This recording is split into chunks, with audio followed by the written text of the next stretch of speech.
এটা শিক্ষামূলক আৱেগিক কাহিনী। কাহিনীৰ শিৰোনাম নষ্ট সম্পৰ্ক। সৰু দেউৰৰ লগত মোৰ বহুত ভাল সম্পৰ্ক আছিল। ঘৰৰ সকলোৱে তেওঁক বহুত মৰম কৰিছিল। সি প্ৰতি সন্ধিয়া মোৰ কোঠালৈ আহিছিল আৰু বহুত কথা পাতিছিল। কিন্তু যেতিয়াই মোৰ স্বামী কৰ্মস্থলীৰ পৰা ঘৰলৈ আহিছিল, সি নিজৰ কোঠালৈ গুচি গৈছিল। এদিন শহুৰৰ ঘৰৰ সকলো এঘৰ আত্মীয়ৰ বিয়ালৈ গুচি গ'ল আৰু দেউৰজনক সৰু ল'ৰা বুলি ভাবি মোৰ কোঠাত শুবলৈ দিলোঁ। কিন্তু তেতিয়া মোৰ দেউৰে কি কৰিলে সেয়া শুনিলে আপোনাৰো গা নোম শিহৰিত হৈ পৰিব। কাৰণ মোৰ দেউৰে মোৰ সৈতে মাত্ৰ দুদিন আগতে মোৰ বিয়া হৈছিল। শাহুৱে মোৰ সৰু দেউৰক মোৰ কোঠালৈ আনি ক'লে, তুমি বিয়া হোৱাৰ পিছৰে পৰা লাচিতে তোমাৰ লগত কথা পাতিবলৈ মোক কৈ কৈ পাগল কৰি দিছে।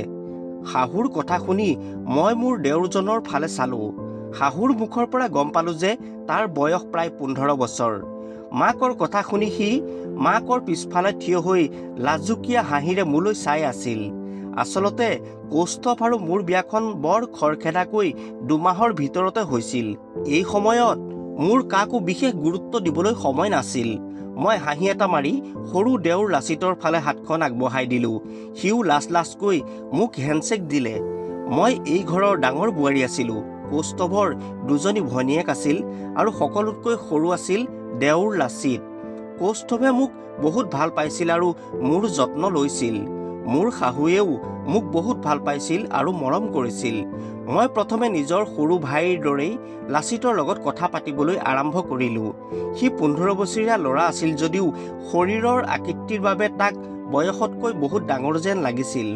সন্ধিয়া সি মোৰ কোঠালৈ আহিলে তাৰ লগত মই বহুত কথা পাতিছিলোঁ আৰু এনেদৰেই অতি সোনকালে আমি বহুত ভাল বন্ধু হৈ পৰিলোঁ। সিও কোনো সংকোচ নোহোৱাকৈ প্ৰায়ে মোৰ কোঠালৈ আহিছিল। এদিন মই তাৰ কোঠালৈ গ'লোঁ আৰু তেতিয়া সি টিভি চাই আছিল।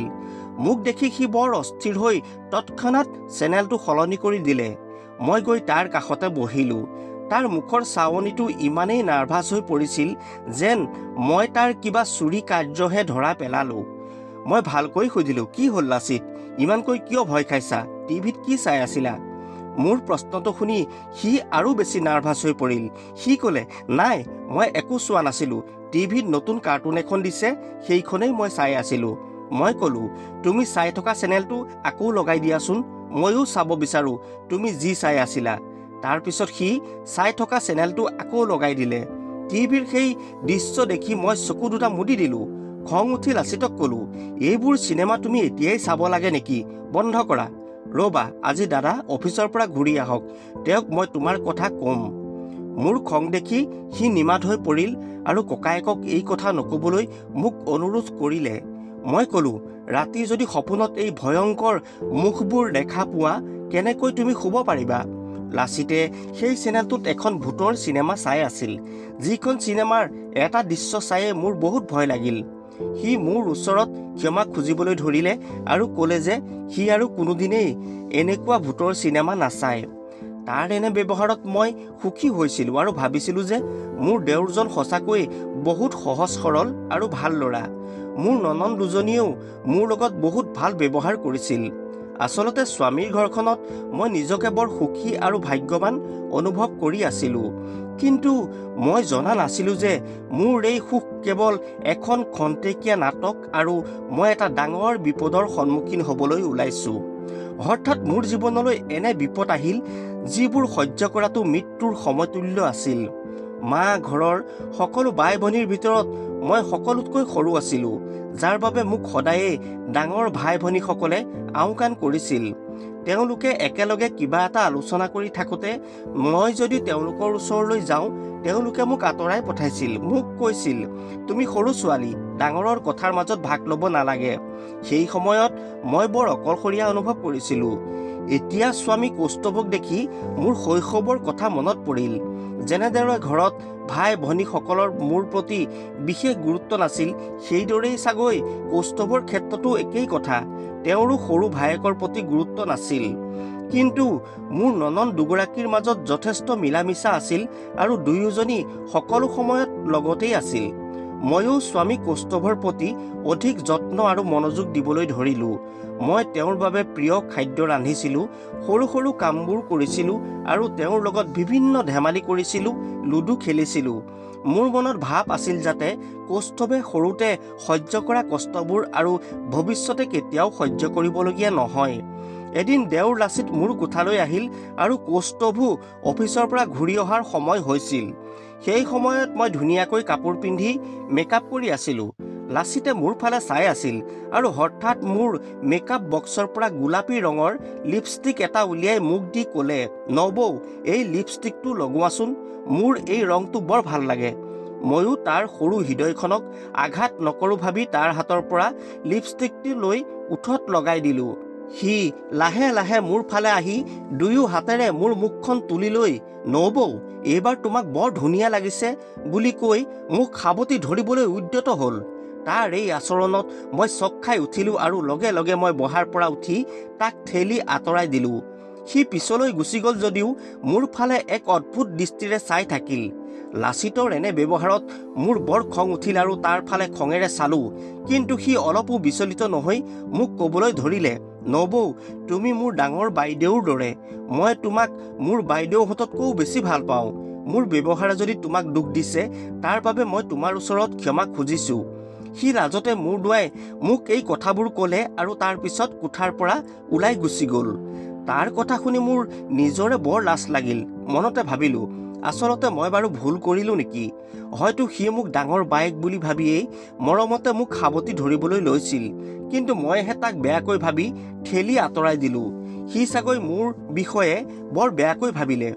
এই কথা ভাবিয়েই মই তাক পিছদিনা আগৰ দৰেই ব্যৱহাৰ কৰিবলৈ ধৰিলোঁ আৰু তাৰ লগতে দিনটো কথা পাতি কটালোঁ। মাজে মাজে সি মোৰ ডিঙিত কোনো সংকোচ নোহোৱাকৈ সাৱটি ধৰিছিল আৰু তাৰ মুখখন মোৰ মুখৰ ওচৰলৈ লৈ আহিছিল।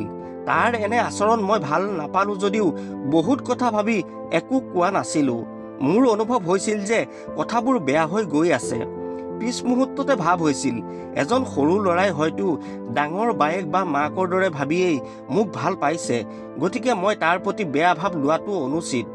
মই অলপ ক্ষীণ আছিলোঁ আৰু লাচিত মোৰ কাষত থিয় হওঁতে মোতকৈ তাক ২-৩ ইঞ্চিমান ওখ দেখা গৈছিল। এদিন মই পাকঘৰত ৰান্ধি থাকোঁতে সি পোনে পোনে স্কুলৰ পৰা আহি মোক সহায় কৰিবলৈ ধৰিলে। গৰমৰ দিন আছিল, মোৰো অলপ কষ্ট আৰু অসুবিধা হৈছিল। গৰমত গেছৰ সন্মুখত থিয় হৈ ৰুটি বনাই থাকোঁতে মই ঘামত তিতিছিলোঁ। লাচিতে মোৰ পাছফালে থিয় হৈ বৰকৈ মোৰ ফালে চাই থকা দেখি তাক ক'লোঁ, মোৰ ফালে এনেকৈ নাচাবা, মই ৰুটি বনাই আছোঁ, তুমি দেখা নাই নেকি? সি অলপ পিছুৱাই গৈ ক'বলৈ ধৰিলে, নবৌ, তুমি সদায় ইমান কাম কিয় কৰানো? কেতিয়াবা অলপ জিৰণি ল'ব লাগে। ইয়াৰ পাছতে সি মোৰ শহুৰৰ ঘৰৰ বিভিন্ন কথা ক'বলৈ আৰম্ভ কৰিলে। লাচিতৰ কথাত খং উঠাৰ সলনি মই হাঁহি হাঁহি ক'লোঁ, তোমাৰ পত্নী আহিলে মই বাৰু জিৰণি ল'ম, তেতিয়া তোমাৰ পত্নীয়ে কাম কৰিব। এই কথা শুনি সি মোক ক'লে, মোৰ পত্নীও তোমাৰ দৰে হ'ব লাগিব নবৌ, তোমাৰ দৰে কোনোবা এজনী মোলৈ চাই দিবা, কাৰণ মই তোমাক বহুত ভাল পাওঁ। কথাখিনি কোৱাৰ পিছত সি মোৰ চকুলৈ গভীৰভাৱে চাই আছিল আৰু তাৰ পিছত লাহে লাহে মোৰ ওচৰ চাপি আহিল। তাৰ এইবোৰ কাণ্ডত মোৰ বৰ অস্বস্তি লাজ লাগিল। মই উৰণিখন ঠিক কৰি ইফালে সিফালে চাই আছিলোঁ আৰু সি মোৰ ওচৰলৈ আহি মোৰ মুখৰ ঘামবোৰ নিজৰ হাতেৰে মচিবলৈ ধৰিলে।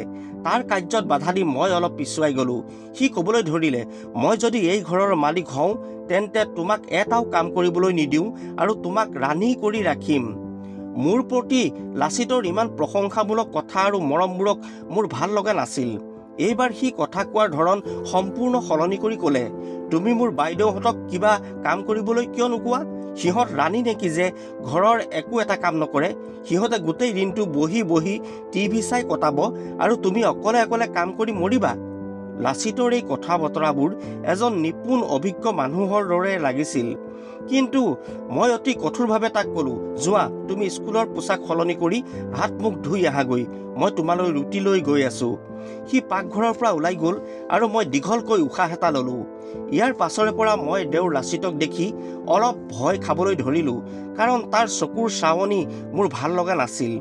বহুতবাৰ চিন্তা কৰাৰ পাছত এদিন মই স্বামী কৌস্তভক ক'লোঁ, লাচিত ডাঙৰ হৈ আহিছে, গতিকে সি তাৰ আচৰণ সলনি কৰাটো প্ৰয়োজন। সকলোৰে লগত কথা পাতিবলৈ শিকিব লাগিব। কিন্তু এতিয়াও সি শিশুৰ দৰে আচৰণ কৰে, যেনেকৈ সি মাকক সাৱটি ধৰে আৰু মোকো সাৱটি ধৰিব বিচাৰে। মই এই কাৰ্য ভাল নাপাওঁ। মই কথাবোৰ কৌস্তভক এইবাবেই কৈছিলোঁ যাতে তেওঁ লাচিতক অলপ বুজাই দিয়ে আৰু যধে মধে যাতে আমাৰ কোঠা আৰু পাকঘৰলৈ সোমাই মোক আমনি কৰি নাথাকে। কিন্তু মোৰ কথা শুনি কৌস্তভে হাঁহিবলৈ ধৰিলে আৰু ক'লে, তুমি অদ্ভুত কথাবোৰ নক'বা অ'। সি বহুত সৰু ল'ৰা আৰু হয়তো তোমাক মাৰ দৰে ভাবিয়েই কেতিয়াবা অকণমান সাৱটি ধৰে। এই কথাটোকে তুমি অতিৰঞ্জিত নকৰিবা। কৌস্তভে ভায়েকৰ স্বভাৱ আচৰণবোৰক অতি সহজ বুলি বিবেচনা কৰি মোৰ কথাক আওকাণ কৰিলে। উপায়হীন হৈ মই ভাবিবলৈ ধৰিলোঁ এই বিষয়ে মই কাৰ লগত কথা পতা উচিত হ'ব, কাৰণ লাচিতৰ চকুৰ চাৱনি আৰু কথা কোৱাৰ ধৰণটো মোৰ বাবে লাহে লাহে আচহুৱা হৈ পৰিছিল। ঘৰৰ শাহুমা আৰু ভাই ভনীসকলে তাক এই কথা বুজাই দিব লাগে যে নবৌৱেকৰ লগত কৰা আচৰণ আৰু ঘনিষ্ঠতাৰো এটা সীমা আছে। এদিন মই ভয়ে ভয়ে শাহুমাৰ আগত লাচিতৰ বিষয়ে কিছু কথা ক'লোঁ, কিন্তু তেওঁ মোৰ কথা শুনি হাঁহিবলৈ ধৰিলে আৰু ক'লে, তুমি আমাৰ সকলোৰে ইমান মৰমৰ যে আমি সকলো তোমাৰ অনুৰাগী হৈ পৰিছোঁ। মই মোৰ আনজনী বোৱাৰীও তোমাৰ দৰে হোৱাটো বিচাৰোঁ। মই কোৱা কথাবোৰ মোৰ শাহুৱে বেলেগ ধৰণেৰে বুজাত মই নিমাত হৈ পৰিলোঁ। শাহুৰ এই অসাৱধানতা মনোভাৱৰ আৰু স্বামীয়ে সকলো কথা সহজভাৱে লোৱাৰ ফল মই দৈনিক ভোগ কৰিবলগীয়া হ'ল। কাৰণ লাচিতৰ কথা কাণ্ড আৰু আচৰণ অলপো সলনি নহ'ল। মনতে ভাবিলোঁ মই ইয়াৰ পৰা মুক্ত হ'বলৈ কি কৰা উচিত। ক্ৰমান্বয়ে মই লাচিতৰ লগত মিলা মিছা বন্ধ কৰি দিলোঁ। তাৰ কোঠালৈ যোৱা, তাৰ লগত বেছি কথা পতা বন্ধ কৰি দিলোঁ। সিও সেই কথা বুজি পালে আৰু এদিন সি মোক ক'লে, নবৌ মোক কিয় বেয়া পাইছা? মই ক'লোঁ, নাই, তোমাক মই বেয়া পোৱা নাই। সি ক'লে, তেন্তে মোৰ লগত কথা নাপাতা কিয় তুমি? মই ক'লোঁ, মই আজিকালি কামত অলপ বেছি ব্যস্ত হৈ পৰিছোঁ। সি মোৰ কথা শুনি মোৰ ফালে চাই হাঁহি এটা মাৰি ক'লে, তোমাৰ মুখৰ এই ক'লা তিলটো মোৰ বৰ ভাল লাগে নবৌ। গোটেই দিনটো তোমাক চাই থাকিবলৈ মন যায়। মই তাক ভালকৈ বুজাই দি ক'লোঁ, মোৰ ফালে তেনেকৈ নাচাবা। নবৌক এনেকৈ যি টি কথা ক'ব নালাগে আৰু চাব নালাগে। মোৰ কথা শুনি সি তাৰ পৰা গুচি গ'ল। ইফালে কিছুদিনৰ পৰা মোৰ শৰীৰটো অলপ ভাল লগা নাছিল। কেতিয়াবা মূৰটো বৰকৈ ঘূৰাইছিল আৰু মাজে মাজে বমি ভাৱ হৈছিল। কৌস্তভে মোক ডাক্তৰৰ ওচৰলৈ লৈ গ'ল আৰু মই মা হ'বলৈ ওলাইছোঁ বুলি গম পালোঁ। শহুৰৰ ঘৰৰ সকলোৱে খবৰটো পাই খুব সুখী হৈছিল আৰু সকলোৱে মোৰ প্ৰতি অধিক মনোযোগ দিবলৈ আৰম্ভ কৰিলে। ডাক্তৰে মোক কেইদিনমানৰ বাবে বেড ৰেষ্ট ল'বলৈ দিয়াত মোৰ 2 ননন্দ আৰু শাহুৱে ঘৰৰ সকলো কাম কৰিবলৈ ধৰিলে। মই কোঠাৰ ভিতৰত অকলেই বেছিভাগ সময় কটাবলৈ ধৰিলোঁ। এদিন ৰাতি মোৰ শাহু, ননন্দ, স্বামী, কৌস্তভ সকলোৱে আত্মীয় এজনৰ বিয়ালৈ যাবলৈ সাজু হৈ আছিল। ডাক্তৰে মোক গাড়ীত বেছিকৈ উঠিবলৈ মানা কৰিছিল বাবে মই বিয়ালৈ নগ'লোঁ। কিন্তু পৰীক্ষাৰ অজুহাত দেখুৱাই সেইদিনা লাচিত ঘৰতে থাকিল। মই ওচৰতে থকা দেউতাৰ ঘৰলৈকে যাম বুলি ভাবিছিলোঁ যদিও লাচিত ঘৰত থকাৰ বাবে শাহুৱে ক'লে, আমি ৰাতি সোনকালেই ঘূৰি আহিম, তুমি চিন্তা নকৰিবা, লাচিতো ঘৰতে আছে যেতিয়া দুইটা ঘৰতে থাকা। ৰাতিৰ আহাৰ খোৱাৰ পিছত মই মোৰ কোঠালৈ গৈ দুৱাৰত হুক লগাই দিলোঁ আৰু মোৰ বৰকৈ টোপনি ধৰিছিল। ইফালে স্বামী কৌস্তভ, শাহু আৰু ননন্দ সকলোৱে বিয়া ঘৰৰ পৰা উভতিবলৈ ধৰোঁতেই অকস্মাত ডাঙৰ ধুমুহা বৰষুণ আহিল। ইমান জোৰেৰে ধুমুহা বৰষুণ আহিল যে কৌস্তভে ফোন কৰি মোক ক'লে, পাখি, আমি এতিয়াই ইয়াৰ পৰা ওলাই যোৱাটো বৰ কষ্টকৰ হ'ব। যিমান পাৰোঁ সোনকালে যাবলৈ চেষ্টা কৰিম, তুমি শুই থাকা। লগতে তেওঁ ক'লে যে বিজুলী ঢেৰেকনি মাৰিলে লাচিতে বৰ ভয় কৰে। তুমি লাচিতক আমাৰ কোঠাতে শুবলৈ লৈ যোৱা। কৌস্তভৰ পাছৰ কথাবোৰ মোৰ অলপো ভাল নালাগিল। লাচিতক কিয় দিম মোৰ কোঠাত শুবলৈ? মই ক'লোঁ, কৌস্তভ, লাচিত এতিয়া সৰু ল'ৰা নহয়। ধুমুহা, গাজনি আৰু বৰষুণলৈ সি ভয় কৰিলে নহ'ব। তাক মোৰ কোঠাত শুবলৈ লৈ যোৱা কথাটো মোৰ একেবাৰেই ভাল লগা নাই। কিন্তু কৌস্তভে খং কৰি মোক ক'লে, তুমি সঁচাকৈ লাচিত বহুত ডাঙৰ হ'ল বুলি ভাবিছা নেকি?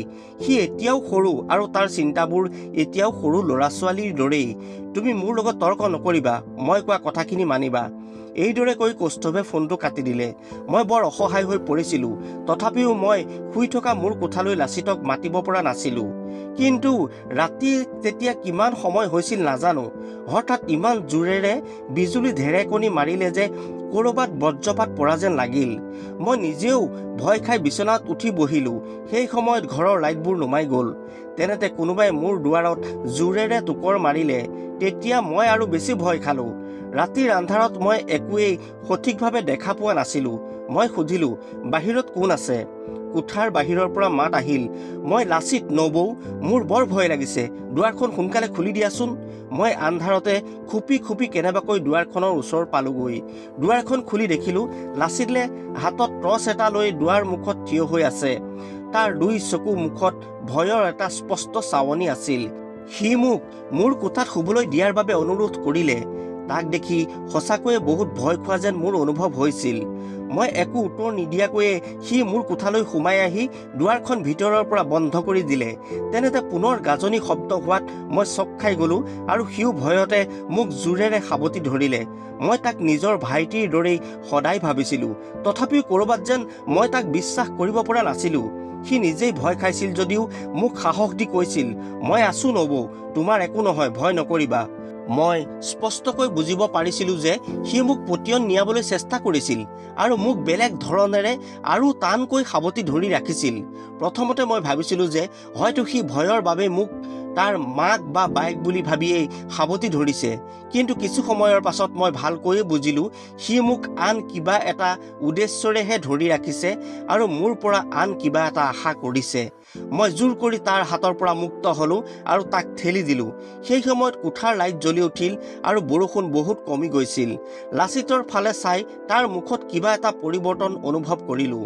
আচলতে ধুমুহা গাজনিতকৈও সেই সময়ত মই তাক দেখিহে বেছি ভয় খাইছিলোঁ। ধুমুহা বৰষুণ বন্ধ হোৱা দেখি মই তাক কঠোৰভাৱে ক'লোঁ, বতৰ ভাল হৈছে, তোমাৰ নিজৰ কোঠালৈ যোৱা আৰু শুই থাকাগৈ, এতিয়া ভয় কৰাৰ কোনো কাৰণ নাই। কিন্তু সি হাঁহি এটা মাৰি ক'লে, মোৰ হৃদয়ৰ ধুমুহা এতিয়াও বন্ধ হোৱা নাই নবৌ, এবাৰ সেইটো বন্ধ হ'লেই মই গুচি যাম।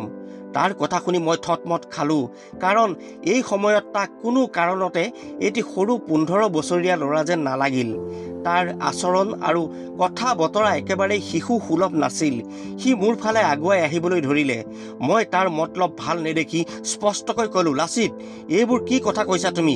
অসভ্যালি নকৰিবা। মই কিমানবাৰ কৈছোঁ যে মই তোমাৰ নবৌ, তোমাৰ নিজৰ বাইদেউ মাৰ দৰেই মই। মোৰ লগত এনেকুৱা কথা নাপাতিবা। কিন্তু মোৰ কথাত তাৰ গুৰুত্ব নাছিল। সি পগলাৰ দৰে হাঁহিবলৈ ধৰিলে আৰু ক'বলৈ ধৰিলে, কোনজনী বাইদেউ নবৌ? মোৰ মাত্ৰ দুগৰাকী বাইদেউ আছে আৰু তুমিতো মোৰ বাইদেউ নহয়। মই বেয়াকৈ তোমাৰ প্ৰেমত পৰিলোঁ আৰু সেইবাবে তোমাৰ ওচৰলৈ অহাৰ অজুহাত সদায় বিচাৰি আছিলোঁ। সঁচাকৈয়ে তোমাৰ লগত থাকি মোৰ বহুত ভাল লাগে। লাচিতৰ অভদ্ৰামীয়ে সীমা চেৰাই গৈছিল। এই সময়ত লাচিত আৰু এজন ডাঙৰ মানুহৰ মাজত পাৰ্থক্য বিচৰাটো কঠিন হৈ পৰিছিল। মই তাক চিঞৰি চিঞৰি ক'লোঁ, আৰু এখোজ আগুৱাই নাহিবা। চিহ, ইমান নিৰাশ তুমি? তোমাৰ মা বাইদেউৰ দৰে এগৰাকী বোৱাৰীৰ ওপৰত ইমান বেয়া চকু ৰাখিছা তুমি? ওলাই যোৱা মোৰ কোঠাৰ পৰা। সি অলপ নৰম হৈ ক'লে, মই তোমাৰ কথা কেতিয়া বেয়াকৈ ভাবিলোঁ নবৌ? মই তোমাক কিমানবাৰ কৈছোঁ যে মই তোমাক ইমান ভাল পাওঁ, কিন্তু তুমি হয়তো পাহৰি যোৱা। মই তাক মোৰ কোঠৰ পৰা ঠেলি আঁতৰাই দিব বিচাৰিছিলোঁ, কিন্তু মই ভবাই নাছিলোঁ যে মই তাৰ ক্ষমতাৰ আৰু কামনাৰ বলি হ'ম।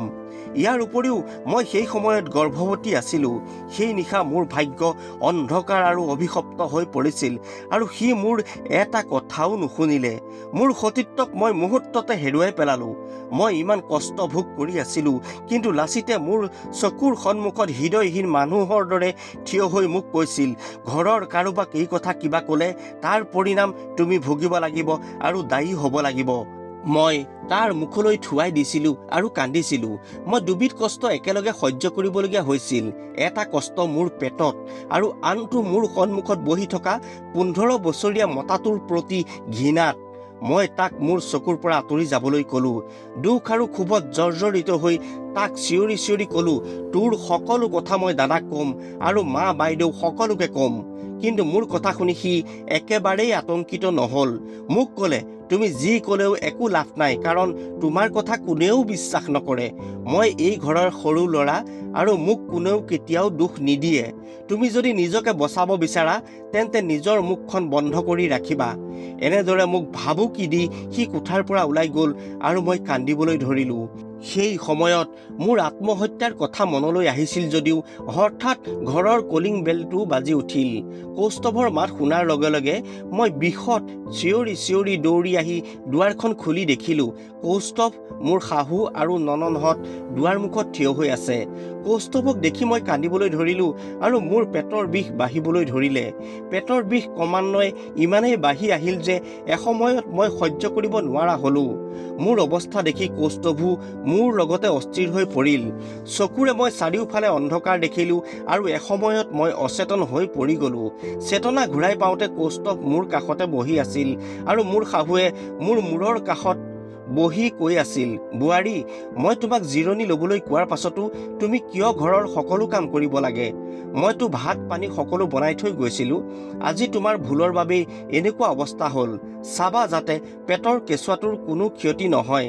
আজিৰ পৰা মই তোমাক বিচনাৰ পৰাই উঠিবলৈ নিদিওঁ। শাহুৰ কথা শুনি মই কান্দিবলৈ ধৰিলোঁ আৰু ক'লোঁ, তোমালোক কোনেও নাজানা মোৰ কি হ'ল। কিন্তু মই কিবা কোৱাৰ সময়তে দেখিলোঁ দেওৰ লাচিত কোঠাটোৰ ভিতৰলৈ সোমাই আহিছে। মোক কথা ক'বলৈ নিদি সি চিধাই মাকক ক'লে, মা, তুমি কৈছিলা যে নবৌ বৰ সাহসী, কিন্তু মই দেখিছোঁ তেওঁ মোতকৈও বেছি ভয়াতুৰ। ইমান ৰাতি মইহে নবৌক পহৰা দিবলগীয়া হ'ল। লাচিতৰ এই কথা তেতিয়াও সকলোৱে বিশ্বাস কৰিছিল আৰু মোক একো ক'বলৈ সুবিধা নিদিয়াকৈয়ে সকলো কোঠাৰ পৰা ওলাই গ'ল। মই ভাবিলোঁ কৌস্তভক মোৰ লগত ঘটি যোৱা সকলো কথা কোৱা উচিত আৰু এই ভাবিয়েই সকলো কথা মই তেওঁক খোলাকৈ ক'লোঁ। কিন্তু সকলো শুনাৰ পাছত কৌস্তভে মোৰ গালত জোৰেৰে চৰ মাৰিলে আৰু ক'বলৈ ধৰিলে, মোৰ সৰু অকণমানি ভাইটিৰ কথা তুমি এনেকৈ ক'বলৈ ক'ত সাহস পালা? এইবোৰ কথা সি একোৱে বুজি নাপায় আৰু তাক এনে বদনাম দিবলৈ তোমাৰ অলপো লাজ নালাগিলনে? মই বুজিছোঁ তুমি কিয় এইবোৰ কৰিছা। চোৱা, মই এই ঘৰৰ ডাঙৰ ল'ৰা আৰু তুমি নাভাবিবা যে মই তোমাৰ কথাবোৰ বিশ্বাস কৰিম আৰু আমাৰ পৰিয়ালটো বিচ্ছিন্ন কৰিম। আজি যদি তুমি মোৰ সন্তানৰ মাক নহ'লাহেঁতেন, এতিয়াই মই তোমাক বিবাহ বিচ্ছেদ কৰি দিলোঁহেঁতেন। মই কৌস্তভৰ ফালে চকু দুটা ডাঙৰ কৰি চাই আছিলোঁ। এসময়ত মোক ইমান মৰম কৰা কৌস্তভ সঁচাই এওঁ হয় নে নহয়? মোৰ প্ৰতি তেওঁৰ এনেকুৱাই প্ৰেম আছিল নেকি যাতে মই তেওঁৰ ঘৰৰ সকলো মানুহৰ যত্ন লওঁ আৰু মই হাঁহি হাঁহি তেওঁৰ ভায়েকৰ এই লেতেৰা আচৰণ সহ্য কৰি যাব লাগিব? যদি এইটোৱেই সঁচা হয় তেন্তে কৌস্তভৰ ঘৰত আজি মোৰ ঠাই ক'ত? মই বুজিলোঁ যে তেওঁৰ ঘৰৰ মানুহৰ বাবে আজিলৈকে কৰা সকলো ত্যাগ কামেই মোৰ বাবে মূল্যহীন হ'ল, কাৰণ আজি মোক কোনেও বিশ্বাস নকৰিলে। তেওঁলোক সকলোৱে নিজৰ পুতেক আৰু ভায়েকক অধিক বিশ্বাস কৰে। বহুত ভাবি লোৱা সিদ্ধান্ত মতেই মই নিজৰ বস্তুবোৰ গোটাই ঘৰৰ পৰা ওলাই যাবলৈ সাজু হ'লোঁ। কৌস্তভে মোক এবাৰো বাধা নিদিলে। মোৰ শাহুৱে মই কিয় ঘৰলৈ যাবলৈ ওলাইছোঁ সেই কথা গম পোৱা নাছিল। সেয়ে তেওঁ মোক সুধিলে, বোৱাৰী, তুমি অকলেই ঘৰলৈ যোৱানে? মই কোনো উত্তৰ নিদিলোঁ। কৌস্তভে মাকক কৈছিল, তাইক এৰি দিয়া মা, তাই পাগল হ'ল। দেউতাকৰ ঘৰলৈ গ'লে ভালেই হ'ব। মই একো নোকোৱাকৈ ঘৰৰ পৰা ওলাই আহিলোঁ।